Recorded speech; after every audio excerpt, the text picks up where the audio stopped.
Hello friend, সবাইকে জানাই happy new year. তোমরা সবাই নতুন বছরে কেমন আছো একটু কমেন্টে জানিও। তো আজকে সন্ধে হতেই চলে গেছিলাম বেলদাতে একটা কাজে। আর তোমরা যারা যারা বেলদাতে থাকো বা বেলদা থেকে কেশিয়াড়ি, কেশিয়াড়ি থেকে বেলদা যাতায়াত করো, তারা জানবে যে বেলদা থেকে কেশিয়াড়ি বা কেশিয়াড়ি থেকে বেলদা যাওয়ার সময় যে একটা রেল গেট পড়ে বা পেরাতে হয়। কাল বেলদা থেকে কেশিয়াড়ি যাওয়ার সময় ওই গেটে 10 থেকে 15 মিনিট প্রায় ওয়েট করি। একটা মালগাড়ি ও একটা এক্সপ্রেস ট্রেন যাওয়ার পরে গেট ওঠে। আবার যখন বেলদা থেকে ফিরে আসছিলাম কেশিয়াড়ির দিকে, তো তখন আবার গেট পড়ে, তখন প্রায় 30 মিনিটস দাঁড়াতে হয় আমাদের গেটে।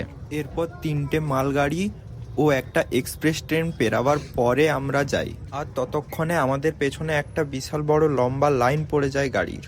তো আমি এখানে সরকারকে একটাই কথা বলতে চাই যে আপনারা যখন ভোটের আগে প্রচারে আসেন, তখন আপনার জনসাধারণকে বলেছিলেন যে এখানে রেল লাইনের জন্য একটা ফ্লাইওভার করে দেবেন আপনারা। এমনকি এখানে ফ্লাইওভার না থাকায় বহু সাধারণ মানুষকে বহু সমস্যার মুখে পড়তে হয়। এমনকি কোনো পেশেন্টকে বেলদা হসপিটালে নিয়ে যাওয়ার আগেই ওনারা এখানটায় ওয়েট করতে করতে মারা যান। এমন ঘটনা একবার নয়, এখানে বহুবার হয়েছে।